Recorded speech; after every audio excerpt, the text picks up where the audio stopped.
Gloria a Dios, aleluya. Bendito y alabado sea el nombre del Señor.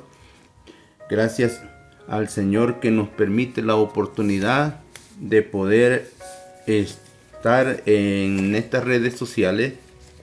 Bendito sea Dios. Les saluda a su hermano en Cristo, Alberto Barrera. Ya estamos acá para poder terminar en la tercera parte lo que es el estudio del Dios Uno. Y en esta oportunidad lo queremos hacer directo, gracias al Señor, para poder introducir a este tema y darle la honra al Señor, porque Él se lo merece. Y doy gracias a Dios primeramente por ese privilegio de conocer al que es verdadero. He platicado con diferentes clases de personas, hombres, mujeres, tiernos y maduros en lo que es la lectura de la palabra, pero que me admira mucho de que por mucho que hayan leído, hasta este momento no han entendido. Dios ha tenido misericordia conmigo y con cada uno de los que así hemos entendido lo que es la unidad de Dios, la deidad de Dios, conocer al que es verdadero, y que en nuestra mente no existe más que un solo Dios. La verdad, amados hermanos, de que toda la vida, en lo que es el antiguo tiempo, toda la vida hubo un pueblo que era monoteísta. Monoteísta quiere decir, hermanos, que creían en la existencia de un solo Dios. El politeísmo es el que cree en bastantes dioses, dos o más. Pero el monoteísmo es la creencia en la existencia en un solo Dios verdadero, y que es creación del cielo y de la tierra y de nuestra vida. En la primera parte y la segunda parte estuvimos hablando sobre lo que es el Dios Uno, el estudio del Dios Uno. Usted puede buscarlo allí con el nombre de Alejandro Alberto Barrera. Igual que esta parte también, que es la tercera y última ya en lo que es el estudio. Aunque podemos hablar más, podemos pasar día, noche y volver a amanecer hablando del único y verdadero Dios y de sus maravillas, su creación y todo lo que a nuestra vida ha llegado por medio de su santa misericordia.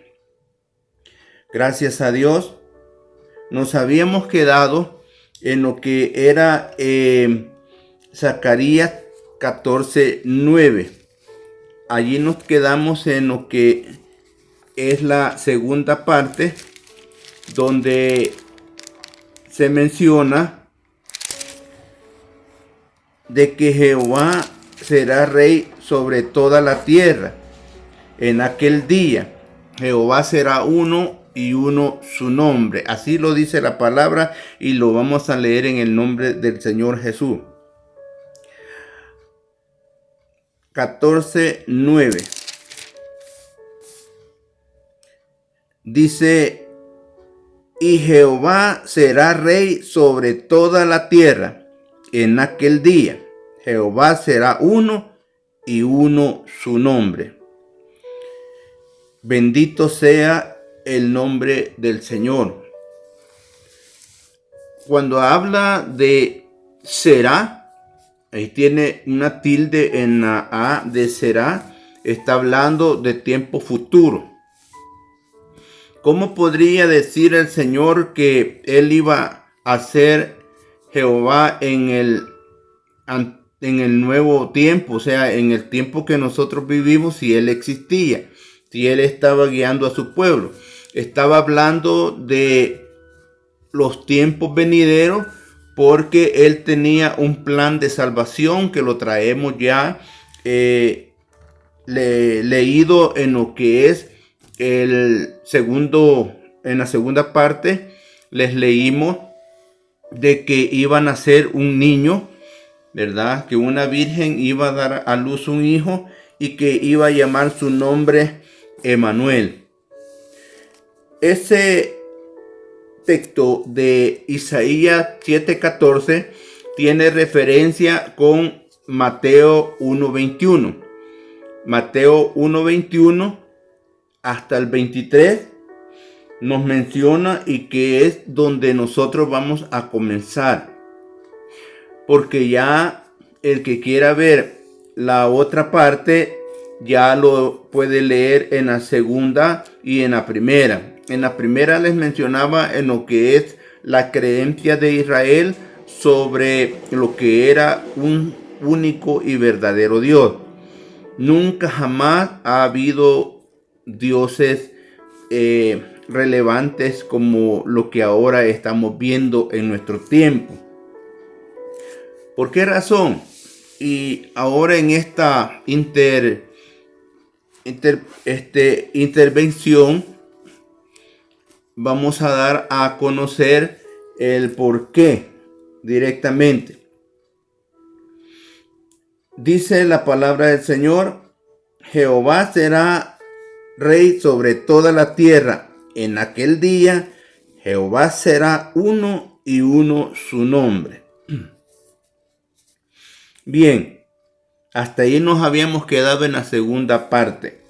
Hoy la tercera parte la empezamos con lo que es Mateo 1:21, que es referencia de lo que es Isaías 7:14.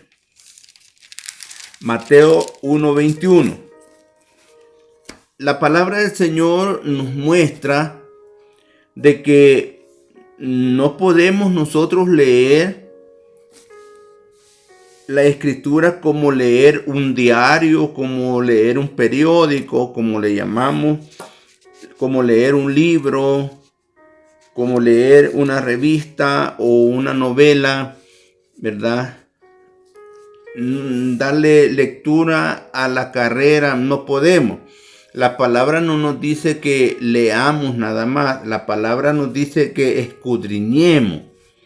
Entonces, escudriñar y leer son dos cosas distintas. San Juan 5:39 dice en su palabra: escudriñad, fíjate bien, mis escrituras, porque a vosotros os parece que en ellas encontraréis la vida eterna, y ellas son las que dan testimonio de mí. Palabra del Señor Jesucristo que se la dio a los apóstoles para que ellos pudieran entender que el que estaba con ellos, a pesar de que estaba en la forma humana, pero era el único y verdadero Dios. En este momento de transición, cuando el Señor vino a morir por nosotros, la gente no quiere comprender porque está embelesada en la enseñanza o en los dogmas que se les han enseñado a ellos. Entonces le ponen más énfasis a las palabras literalmente que el Señor mencionó, pero no le ponen interés a su salvación y investigar más. ¿Cómo es esto que le estoy diciendo? Mire, dice la palabra del Señor: escudriñad las escrituras. Escudriñar quiere decir desglosar, desmenuzar, que nos metamos adentro de ella, investigando un texto hacia el otro y el otro texto hacia el otro. No dice que leamos literalmente, como quien dice, el caballo de Troya entró, ¿verdad?, a Troya y ahí venían unos hombres adentro, ¿verdad? Es un verso a lo literal. No, escudriñar quiere decir que lo desglosemos, que le sintamos aquel sabor de qué está hablando el Señor y de dónde viene y para dónde nos lleva. Y dice las Escrituras, no dice que desglosemos, que no dice que escudriñemos libros. Con esto no quiere decir que los hermanos no pueden leer, ¿verdad?, algunos libros que son útiles para que les ayuden a desenvolverse en su vocación, sino que no lean libros y luego agarren dogmas de ahí de los libros o ideas que no llevan a la salvación ni a la edificación de las almas. Entonces, cuando nosotros estamos escudriñando las Escrituras, dice que porque a vosotros os parece, bueno, a mí me parece, ¿verdad?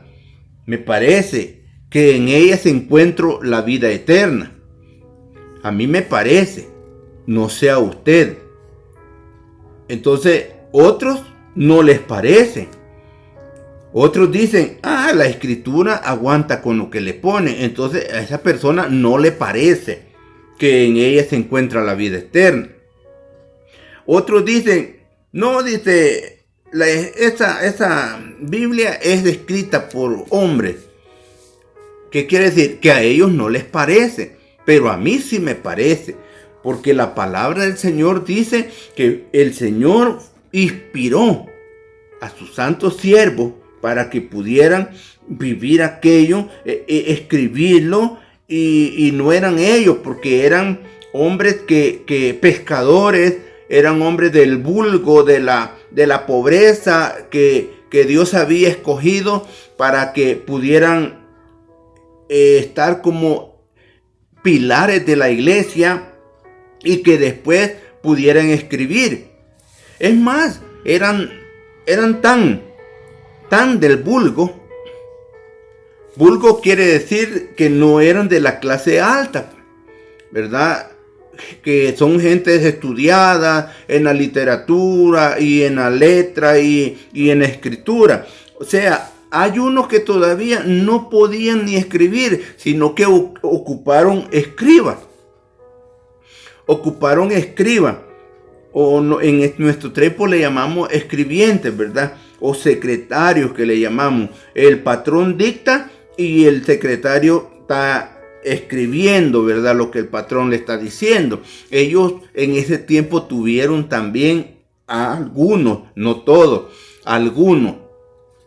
Porque algunos podían escribir y escribieron todo lo que el Señor les permitió, lo que el Señor les hablaba y todo. Tenemos al apóstol Pablo. El apóstol Pablo escribió hasta donde él pudo, pero como él tenía un aguijón en su cuerpo, que literalmente, ¿verdad?, la palabra lo dice que era en su vista. Entonces él al final ya no podía escribir, porque hay una porción donde dice, mirad con cuán grandes letras os escribo. Quiere decir que Pablo ya no divisaba mucho la letra pequeña y tenía que hacer grandes letras para poder escribir. Entonces lo que hizo, agarró un hermano de la iglesia que se llamaba Tercio, según el capítulo 16 de Romanos, en sus últimos versículos, se llamaba Tercio, y allí Tercio le ayudó a escribir en sus últimos días. Entonces, cuando dice que que nosotros nos parece que ahí se encuentra la vida eterna. A mí me parece, ¿verdad? Porque sé que la palabra del Señor no es mentira. Posiblemente, y estoy seguro de esto, hay errores de ortografía de las imprentas, ¿verdad? Que han puesto una letra al revés o que faltó esa letra, pero no la interpretación, porque la interpretación de la palabra del Señor nunca ha venido por cuestiones humanas, sino la interpretación de la palabra del Señor siempre ha sido inspirada por el Espíritu Santo, ¿verdad? El Señor lo dijo: les conviene que yo me vaya, ¿verdad? Porque si yo no me voy, el Espíritu Santo no vendría, o sea, el Consolador no vendría.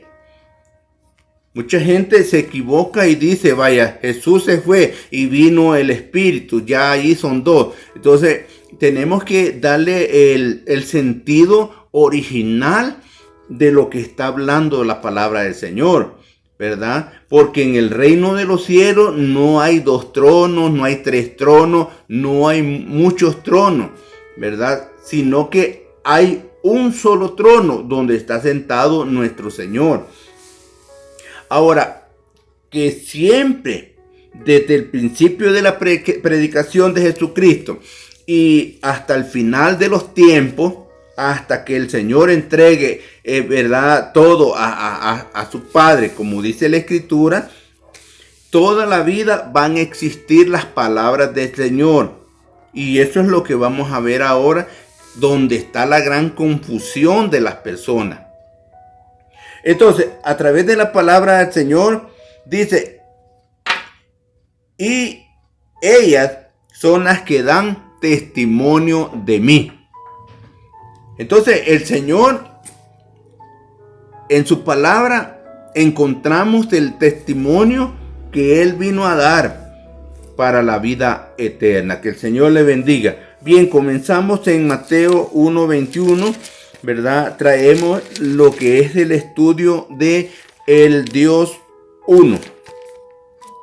Mateo 1:21, cuando lo leamos, ustedes se van a recordar directamente de Isaías 7:14.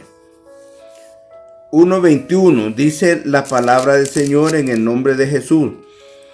Y aquí está hablando el ángel Gabriel, que se le apareció a María. Y dará a luz un hijo y llamará su nombre Jesús, porque él salvará a su pueblo de sus pecados. Mire bien la primera interpretación de esto. Aquí ya está escribiendo Mateo, ¿verdad? Uno de los discípulos del Señor. Pero quien mencionó estas palabras fue el ángel Gabriel a María cuando ella fue intercedida por él de que ella iba a concebir en su vientre, ¿verdad? Eso se encuentra en Lucas 1 del 31 al 35. Ahí se encuentra donde el ángel se le apareció y que le dijo también que ya Elizabeth, también su prima, también ya era el tercer mes de que ella está embarazada, la que tuvo a Juan el Bautista. O sea, todo esto venía unido. Entre Juan el Bautista y Jesucristo en la carne llegaron a ser primos, porque entre la misma familia hubo esto. ¿Por qué? Porque eran personas sujetas al temor de Dios, irrepresibles según la ley de Moisés. Entonces, cuando está escribiendo Mateo, está escribiendo lo que ya había sido profetizado. Dice: y dará a luz un hijo y llamará su nombre Jesús. Fíjate bien, porque él salvará a su pueblo de sus pecados. Dos cosas. Primero, y llamará su nombre Jesús. Si usted ve acá en Mateo 1:21, Jesús, todas las letras son en mayúscula y asentada en la U. Posiblemente alrededor del mundo hay muchos que se llaman Jesús, Pero del Jesús que está hablando acá es del Dios del cielo. No está hablando de una persona particular. Pueden llamarse y ponerle de las mismas letras y todo, pero el sentido de la palabra está hablando del Dios del cielo, ¿verdad? Dice, porque Él salvará a su pueblo. Entonces, otra interpretación ahí. A su pueblo. El pueblo de Israel no le pertenecía a otra clase de gente ni a otro dueño, le pertenecía a Dios, que en el tiempo antiguo fue dirigido por Jehová de los ejércitos, según, ¿verdad?, la composición de ese nombre, ¿verdad? O le podemos decir del Señor, de Adonai, ¿verdad?, de El Shaddai, ¿verdad?, de Yerei, Elí, Elión. O sea, como tiene en el antiguo tiempo, hermanos, distintas clases de nombres, pero siempre se estaba refiriendo al Señor del cielo. Entonces, dice, porque Él salvará a su pueblo. Él salvará a su pueblo. Entonces, si el pueblo iba a ser salvado por Jesús, primeramente dice, Jesús es Dios. Porque el pueblo no podía ser de otro. Tiene que ser de Dios, ¿verdad? Usted analice, no lea de corrido, sino vaya escudriñando. Esto es escudriñar lo que le estoy diciendo, ¿verdad? Entonces, le pondrás por nombre Jesús, porque Él salvará a su pueblo de sus pecados. Si usted se da cuenta, en el antiguo tiempo, el pueblo de Israel era perdonado cada año con un sacrificio que hacía el sacerdote allá en el desierto, en el tabernáculo, ¿verdad? En ese tiempo el sumo sacerdote era Aarón. Tenía sus hijos allí ministrando también como sacerdote. Y una vez al año, el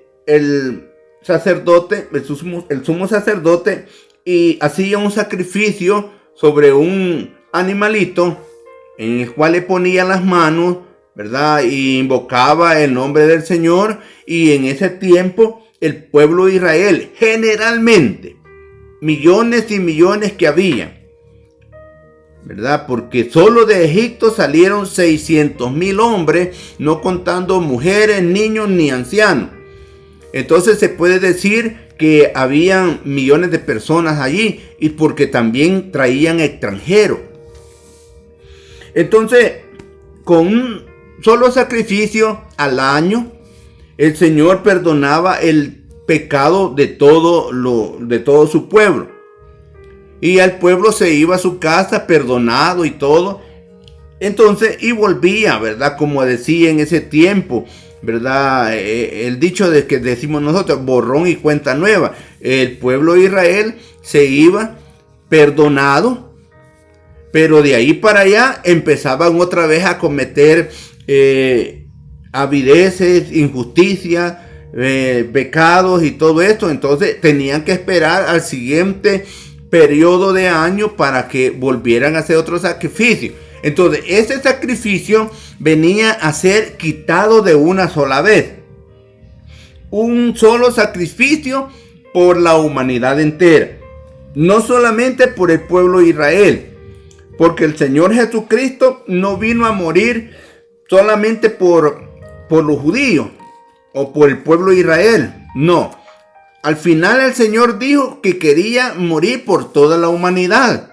Usted lo puede leer en San Juan, en el Evangelio según Juan, en el capítulo 3 y verso 16, que dice, porque de tal manera amó Dios al mundo, que ha dado a su Hijo unigénito.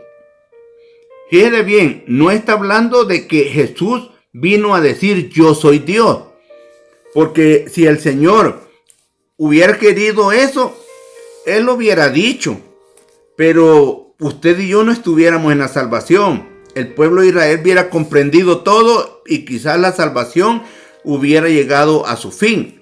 Pero Dios quería en su sola potestad que el pueblo gentil también echara manos a la vida eterna, y de lo cual, gracias al Señor, estamos todavía siguiendo esa vida eterna, y muchos están viniendo todavía al camino de la obra del Señor, porque de tal manera amó Dios al mundo. Fíjate bien, no dice al pueblo de Israel, dice al mundo.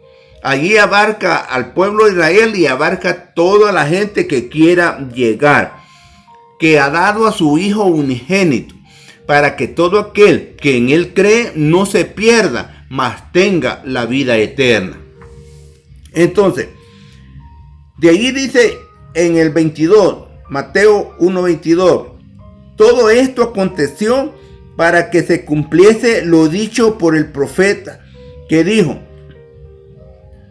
he aquí una virgen concebirá y dará a luz un hijo, y llamará su nombre Emmanuel, que traducido es Dios con nosotros. Ya se acordó, ¿verdad?, de Isaías 7:14. Bien, llamará su nombre Emmanuel. Estaba hablando de aquel niño que le iban a poner Jesús, y él mismo era Emmanuel. Y si Emmanuel quiere decir Dios con nosotros, Jesús es Dios. Analícelo, piénselo, y si todavía le cuesta mucho, usted subraye, escríbalo, lleve un libro ahí, un cuaderno, escuche los 3 mensajes que he dado, primera parte, segunda y tercera, y escribe en orden todos los textos, porque ahí van los textos y la explicación. Me gustó que este estudio lo iba a dar explicado para poder así despertar mentes con la ayuda del Señor, ¿verdad? Uno solamente es instrumento, nada más. Porque el Señor va despertando las mentes. El enemigo no quiere. Dice segunda de Corintios 4:4 que el Dios de este siglo ha cegado la mente de los incrédulos para que no les resplandezca la luz del evangelio, que es la gloria de Cristo.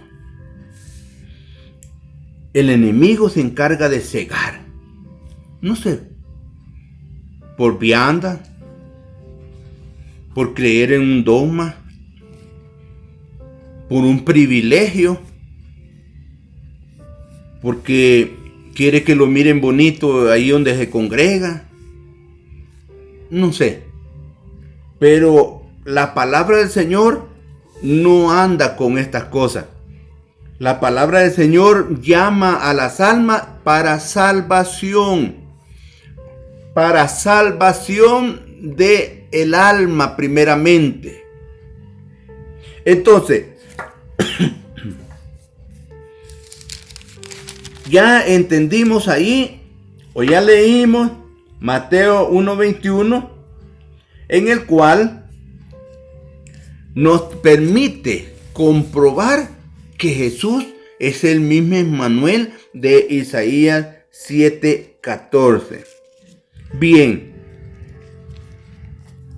quiero introducir Juan 1:1. Juan 1:1, donde acá empezaré a explicarle, vamos a empezar a explicarle directamente cómo es que la gente piensa hoy, pensamientos que antes no habían. En el antiguo tiempo no habían estos pensamientos, nunca jamás, de Malaquías para hasta Génesis. Nunca mencionan al Padre, al Hijo y al Espíritu Santo. Pero de Mateo en adelante, desde la predicación, aún de la predicación de Jesucristo, de nuestro Señor, es que la gente se ha empezado a equivocar.